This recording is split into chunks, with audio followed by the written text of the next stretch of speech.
여기에 이제 야훼 하나님이 등장합니다. 야훼라는 용어가 한 번도 안 들어가겠죠?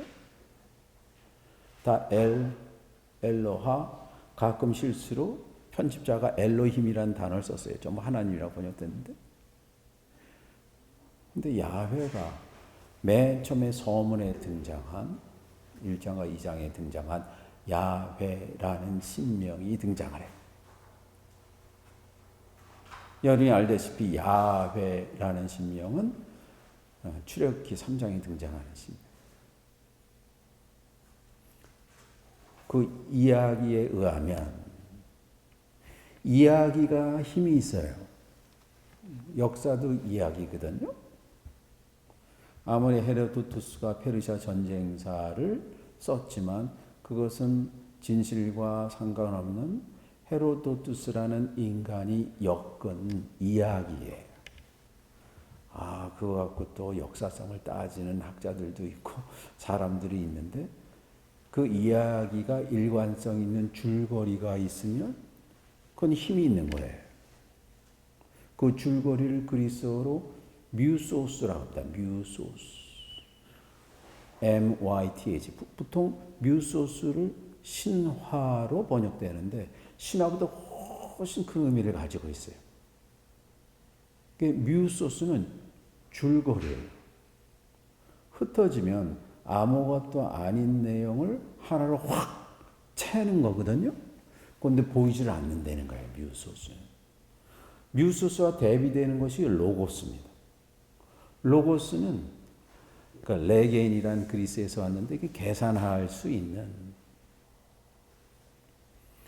뮤소스에서는 2 더하기 2는 5라고 그러고요. 로고스에서는 2 더하기 2는 4라고 그래요. 2 더하기 2가 4지 어떻게 5냐? 그런데 5가 될 수 있어요. 그 5가 되는 이유는 잘 모르는 거예요. 잘 모르는 거예요. 잘 모르고 신비하고 경이롭고 그렇기 때문에 그걸 뮤소스라고 했어요. 그 현대 문명이 들어오면서 우리가 뮤소스를 잃어버렸어요. 그러니까 18세기의 과학시대가 등장을 하면서 이 뮤소스와 로고스의 적절한 균형으로 인류가 계속 발전해 왔는데 갑자기 뮤소스를 믿을 수 없는 가짜로 만들면서 로고스가 인간이 가진 뮤소스, 경외심, 신비감, 감탄 이런 것들이 사실은 로고스를 키워주는 어머니의 자궁과 같은 건데 그걸 잃어버렸어요. 그래서 점점 사람들이 각박해지고 사람들을 숫자로 판단하고 그리고 편을 가르는 그런 디스토피아에 오지 않았는가. 그래서 창세기에 모세가 아주 피라미드 같은 모든 것이 숫자로 이 기하학이라는 것이 이집트에 등장하지 않았습니까? 지오메트리란 말이 지오 땅을 메트리 계산하기예요. 그 건축물이 이루어지기 위해서는 수학이 있었어야 됐어요. 그러니까 여기에는 모든 것이 계급이고 모든 것이 이성적이에요. 거기서 트레이닝 받은 한 인물이 있었는데 그 인물이 모세라고 그랬어요. 모세란 말은 사실은 이집트예요. 람모세스. 이게 람세스고요. 투투모세스는 이집트어로 투투, 신의 형상이 태어났다. 람세스는 라신이 태어났다는 거예요. 모세스가 그런 뜻이에요. 그런데 모세스가 한 곳에 정착된 이성적인 그 공간과 시간에서 나와버렸어요. 그래서 그의 이름 갖고 약간의 펀이 있습니다. 고대 이집트어로 무세스가 태어나다, 화신이다라는 뜻인데 모셰라는 말이 히브리어로 가면 건져내다 이란 뜻이에요. 그러니까 모셰가 구원자란 뜻이에요. 신기하게 전혀 다른 어군에 속하는 고대 이집트의 화신, 태어나다. 모든 것이 정해져 있는 상황에서 모세가 사막이란 공간을 확 들어가 버렸어요. 그래서 자신이 다시 태어납니다. 다시 태어나서 구원하는 자가 돼요. 자신을 구원하는 자. 그 자신을 구원하기 위해서 고통이 필요하고 시련이 필요하다고 지난 시간에 우리가 공부하지 않았습니까? 그래서 모세가 40년 동안 광야에 있었어요. 40년이라는 것은 고대 세계에 있어서 완전히 오래된 자를 잃어버리는, 살해하는 시간이에요. 그러니까 40년 동안 완전히 광야 생활을 하다가 40년 동안 있다 보면 마음에 뭐가 생기냐면요. 이전에 안 보이던 장소가 보이기 시작해요. 시야가 보이기 시작합니다. 그래서 출애굽기 3장 1절에 모세가 어느 날 느닷없이 하나님의 산, 히브리어로 할 엘로힘 이란 말은 하나님의 산이 아니라 엘로힘, 하나님이 들어가면 최상급이에요. 그 누구도 올라가 보지 못한 하나님의 산에 들어가려고 작정을 했대요. 그거는 무엇이냐? 제가 생각에는 모세가 자신이 누구인가 아무도 들어가 보지 못한 시내산이나 호레산보다 더 높은 산인 자신의 마음속으로 쑥 들어갔다는 거예요. 그래서 옐렉 모세 아흐레이 하 엘로힘 히브리 문장을 했어요. 모세는 하나님의 산 아흐레이 뒤편까지 깊숙이 들어갔다. 이게 완전히 다른 거죠.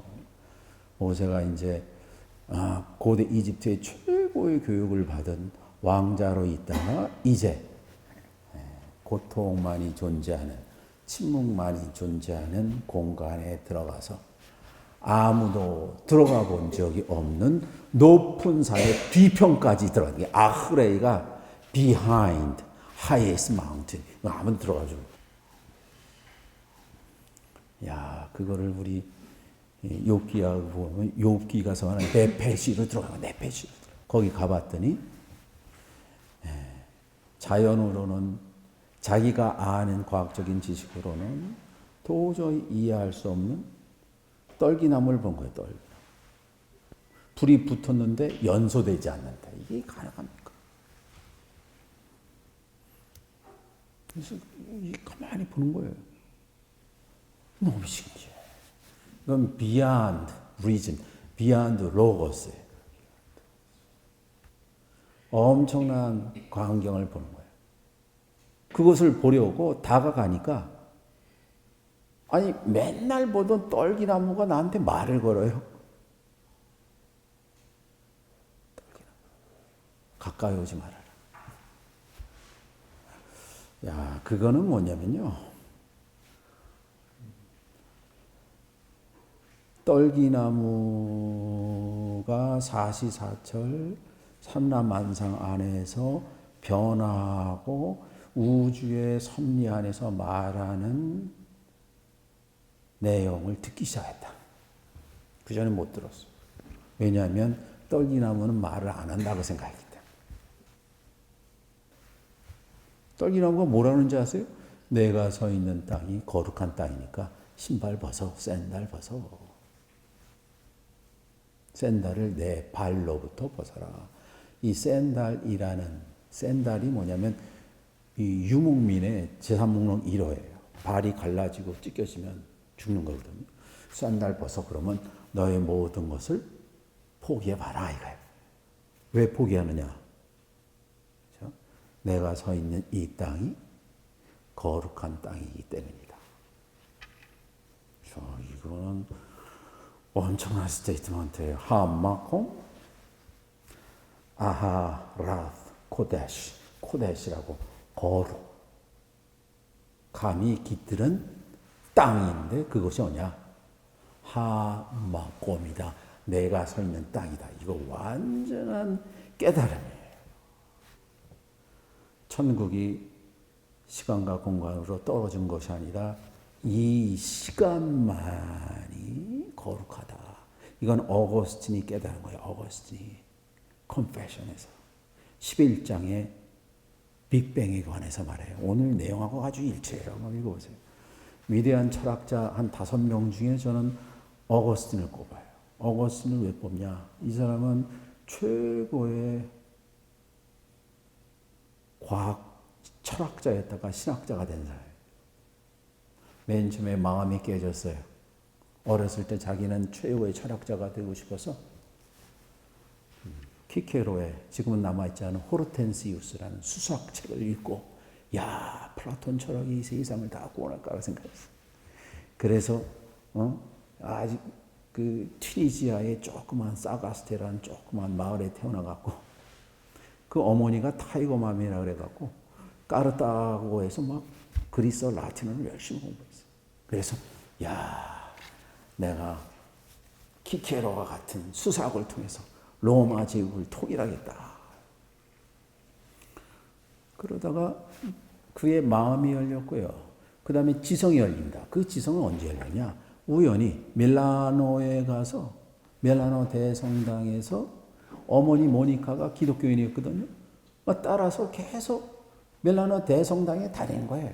그런데 마침 거기에 우연히, 세상이 우연이지만 필연적이에요. 그 당시 4세기 그리스도교의 최고의 신학자이자 최고의 철학자가 있었는데 암브로시우스가 있었어요. 암브로시우스의 설교를 들은 거예요. 봤더니 자기가 생각했던 기독교보다 그리스 철학보다 낮은 단계라고 생각했는데 그 단계예요. 서서히 컨버전이 됩니다. 그러니까 밀라노의 최고의 철학자, 수사학 철학자였고 거기 있다가 이제 결정적인 순간은 그 유명한 카시카움의 밀라노 근처의 교회 가서 친구들하고 알피시우스하고 뭘 읽었냐면요. 철학책도 읽었지만 그 당시 사막의 교부들에 관한 책을 읽어요. 알피시우스하고. 그런데 야, 어떻게 사막에 이 금욕 생활하면서 하나님이 이렇게 찾을 수 있을까? 너무 감동을 받아요. 그때 이 사람이 이상한 소리를 듣습니다. 라틴어로 톨레, 레게. 톨레, 집어서 레게, 읽어라. 톨레, 레게 읽었어요. 그것이 로마서에 나오는 바울의 가르침을 따르라. 너의 행실을 바꿔서 선을 위해서 인생을 그래서 개종을 해요. 그래서 어거스틴이 남긴 책 Confession이라는 고백론은 움베르토 에코가 말하는 최초의 심리학 서적이자 최초의 자서전이죠. 신의 도성은요, 단테 신곡과 같이 이게 공동체에 살면서 어떻게 인간이 공동체를 이룰 것인가. 이 컨페션은 개인에 관한 거라면 신의 도성은요, 웅장한 스타일로 빅뱅의 순간서부터 로마 제국이 지금 동고투 서고투어서 혼란의 시대를 어떻게 만들 것인가를 만들어요. 그러니까 신의 도성이라는 책에 사실은 또 다른 아류가 단테 신곡이라고 할 수 있거든요. 그 다음에 트리니티라는 게 있어요. 트리니티라는 것은 삼일체를 말하는 게 아니라 인간 안에 있는 심성을 말하는 거예요. 거기 컨페셔널시 11장에 빅뱅을 대하는 시간이란 무엇인가? 시간이라는 것이 과연 있는가 하면서 시간, 영원이라는 개념을 갖고 컨페션의 11장부터 나머지는 창세기에 대한 코멘터리예요. 우주 창조, 오늘 얘기가 우리 우주 창조 얘기고요. 동물과 기상학에 관한 얘기들이 쭉 등장하는데 그 얘기가 쭉 나오거든요. 천국이란 무엇이냐? 내가 서 있는 곳이다. 이게 얼마나 위안이고 깨달음. 가까이 오지 말아라. 그리고 하나 말이 이제 모세가 하나님한테 질문하죠. 야훼 신한테. Who are you? 라고 했을 때 야훼라는 신명이 I am who I am 이라고 말해요. 가장 신비한 말이죠. I am who I am이 문법적으로 틀린 말이에요. 왜냐하면 주하고 서술하고 같을 수가 없거든. I am 에흐에 아셀 에흐에 에고 에이미 그리스어는 신약성서에 에고 에이미 이 단어를 썼기 때문에 이게 신명이거든요. 그래서 유대인들이 바리새인들이 예수를 죽이려고 그랬어요. 왜 신명을 입으로 바꾸면 말이에요.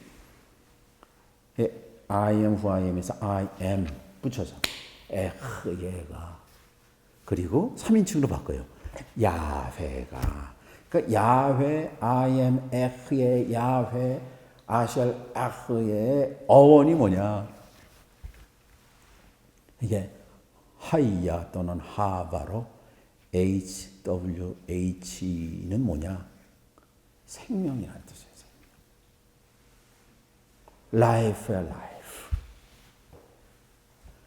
살아있게 만드는 분이라. 죽었던 존재를 살아있게 만드는 분이 내 이름이다. 이것이 너희들이 영원히 기억할 내 이름이다. 이렇게 말하거든요. 그걸 딱 깨달은 거예요. 그래서 어거스틴은 그걸 딱 깨달아갖고 전혀 다른 시선으로 이제 등장한 거거든요. 여기 38장에 이 질문들이 막 등장을 해요. 이게 봤더니 오늘 제가 1페이지에 38장 4절에 A for height. 내가 어디 있었느냐? 얘가 어디 있었다니? 내가 땅에 기초를 놓았을 때 내가 어디 있었느냐? 이런 질문이 어디 있어요, 세상에? 빅뱅의 순간에 어디 있었습니까? 이런 거죠. 138억 년. 아니 뭐 조선시대에 어디 있었습니까? 이것도 말도 안 되는 건데 빅뱅의 순간에 어디 있었니? 내가 B나 분별을 다 알고 있다면 좀 말 좀 해봐라.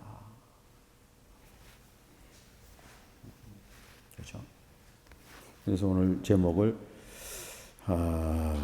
이전과는 달리 세상을 보는 시선에 관해서 말씀드릴래요. 시선. 그리고 창백한 푸른 점은 그렇죠? 칼 세이건의 책 이름이고, 그렇죠? 우리 길 박사님이 임윤찬, 방클리반 그걸 보내주셨는데, 자기가 피아노 칠 땐 빅뱅의 순간 같다는 거야. 어떻게 그런 말을 하지, 얘가? 그 칼 세이건 책을 열심히 또 읽었네. 근데 오늘 주제가 칼 세이건의 빅뱅하고도 연관되고, 제가 여러분한테 말씀드린 테런스 말릭이라는 신기한 5편의 영화밖에 남기지 않는 테런스 말릭의 트리 오브 라이프의 주제이기도 해요. 우리 38장부터 40장까지 3페이지 보시면 이게 욥기의 새로운, 그렇죠? 이전까지는 질문을 주고받고 엘리후가 등장해서 이 새로운 지평을 열었죠. 엘리후는 뭐라 그랬습니까? 이 고통이라는 것이 인간에게 있는데 그것은 우리가 고통과 시련은 고통을 이해하고 깨닫게 하는 과정일 것이다. 신의 섭리를 이해하는 과정일 것이다라는 그런 이전에 욥의 친구와는 다른 점을 말해줬어요. 그러다가 이제 38장부터 40장까지는 야훼 신이 이제 등장합니다. 등장을 해서 너무 신기하게 고통이 어디에서 왔다라고 말씀을 안 해줘요. 우주 창조를 얘기해요. 우주 창조. 이게 38장 4절에서 21절. 그 다음에 38장 22절 38절까지는 기상학에 대해서 말해. 창조된 세상에서 자연의 힘, 뭐 구름이 어떻고 비가 어떻고 소나기가 어떻고 이런 일. 그 다음에 38장 39절에서 39장 40절 두 절밖에 거기서 동물에 관해서 얘기하고요. 그 다음에 40장 15절부터 40장 26절까지는 그 유명한 신화적인 괴물들이 다 등장합니다. 베모스가 등장을 해요. 로스안이 등장하고 얘기가 등장해요. 그래서 세상을 보는, 그죠? 제가 아까 로고스하고 미소스를 얘기했는데, 로고스하고 미소스는 로고스에서는 계산적이고 경쟁할 수 있고 경쟁해서 이길 수 있다는 겁니다. 그래서 우리 테네스 말릭의 트리 오브 라이프에서 삶에는 두 가지가 있다. 하나는 way of nature가 있고 또 하나는 way of grace가 있다. way of nature는 자연의 길이 있고 way of nature는 찰스 다윈이 말하는 약육강식을 말하는 것. 그래서 그 영화에 보면은 브라이언이라는 브래드 핏이 연기했죠. 모든 게 경쟁이야. 경쟁에서 하면 스톱해야 돼. 근데 그 부인 체스타인은 그렇지 않아요. 체스타인은 세상에는 way of grace다. 은총이다. 은총은 잘 모르는 거고 사랑이고 용서다. 이 두 개의 축을 갖고 그 영화를 만들었어요. 그 way of grace하고 way of nature를 비교를 한다 그러면 아까 말씀드렸지만 way of grace면 이게 성 어거스틴이 말하는 신의 섭리. 이 사람이 철학자이면서 신의 섭리를 이렇게 생각해갖고 way of nature 모든 것은 경쟁적이기 때문에 내 중심으로 세상을 풀 수가 있다. 제가 근대 철학자의 한 명을 뽑자면 장폴 사르트르일 겁니다. 장폴 사르트르가 사실은 내 중심이기 때문에 내 존재가 본질에 앞선다. 그 유명한 말 했죠. Existence precedes essence. 내 중심으로 모든 것이 결정된다. 그래서 뭐 신을 말하고 종교를 말하고 다 이거 허상이다. 그래서 극단적인 허무주의, 실존주의를 말하게 되는데 장폴 사르트르의 철학은 현대 철학을 이해하는 아주 중요한 단계이지만 그 단계가 너무 이성적이기 때문에 너무 유물론적이기 때문에 그가 사회주의의 당수가 될 수밖에 없고 그가 러시아를 찬양할 수밖에 없고 스탈린과 그 다음에 폴파 같은 사람이 스승으로 삼아서 킬링필드에 이 3분의 2는 사람을 죽일 그런 사회주의와 물질주의, 유물론으로 갈 수밖에 없거든요. 점점 우리가 그런 유물론적인 그 다음에 숫자에 기인한 그런 세상으로 지금 치닫고 있는 것이 아닌가 이런 생각을 했어요. 그래서 오늘은 그 특별히 어떤 시선을 볼 것인가 그거 한번 보세요. 제가 읽어드릴 테니까 한번 보세요. 이렇게 멀리 떨어져서 보면 지구는 특별해 보이지 않습니다. 하지만 우리 인류에게는 다릅니다. 저 점을 다시 생각해 보십시오. 저 점이 우리가 있는 이곳입니다. 저것은 우리의 집이자 우리의 자신입니다.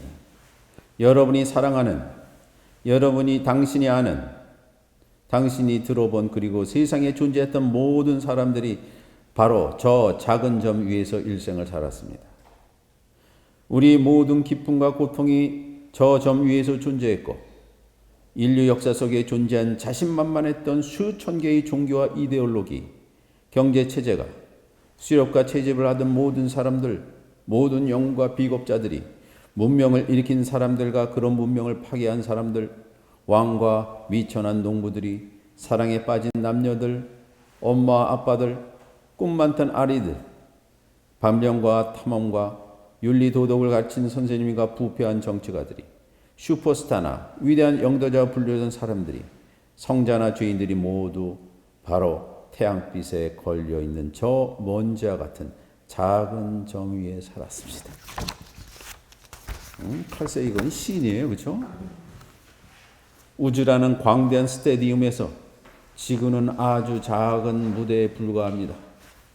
인류 역사 속 무수한 장군들과 황제들이 저 작은 점, 극히 일부를, 그것도 아주 잠깐 동안 차지하는 영광과 승리를 누리기 위해 죽었던 사람들이 흘린 피의 강물을 한번 생각해 보십시오. 저 작은 픽셀 한쪽 구석에서 온 사람들이 같은 픽셀의 다른 쪽에 있는 겉보기에도 거의 분간이 되네 않는 사람들에게 저지른 셀 수 없는 만행을 생각해 보십시오. 얼마나 잦은 오해가 있었는지, 얼마나 서로가 죽이려고 했는지, 그리고 그런 그들의 증오가 얼마나 강했는지 생각해 보십시오. 위대한 척하는 우리의 몸짓, 스스로 중요한 존재라고 생각하는 우리의 믿음, 우리가 우주에서 특별한 위치를 차지하고 있다는 망상은 저 창백한 파란 불빛 하나만 봐도 그 근거를 잃습니다. 우리가 사는 지구는 우리를 둘러싼 거대한 우주의 암흑 속에 있는 외로운 하나의 점입니다. 우리는 광대한 우주 속에서 우리가 얼마나 보잘것없는 존재인지 안다면 우리가 스스로 파멸시킨다 해도 우리를 구원해 줄 도움이 외부에서 올 수 없다는 사실을 깨닫게 됩니다. 현재까지 알려진 바로는 지구는 생명을 간직할 수 있는 유일한 장소입니다. 적어도 가까운 미래에 우리 인류가 이주를 할 수 있는 행성은 없습니다. 잠깐 방문할 수 있는 행성은 있겠지만 정착할 수 있는 곳은 아직 없습니다. 좋든 싫든 인류는 당분간 지구에서 버텨야 됩니다. 천문학을 공부하면 겸손해지고 인격이 형성된다고 합니다. 인류가 느끼는 자만 얼마나 어리석인 것인지 가장 잘 보여주는 바로 우리가 사는 세상은 멀리서 보여주는 저 사진입니다. 이 사진입니다. 제게 이 사진은 우리가 서로를 더 배려해야 되고 우리가 아는 유일한 삶의 터전인 저 창백한 푸른 점을 아끼고 보존해야 된다는 책임감에 대한 강조입니다. 칼 세이건의 심정이 오늘 38장에서 우리가 공부할 내용하고 일맥상통하는 것 같아서 그 앞에 이렇게 됐습니다.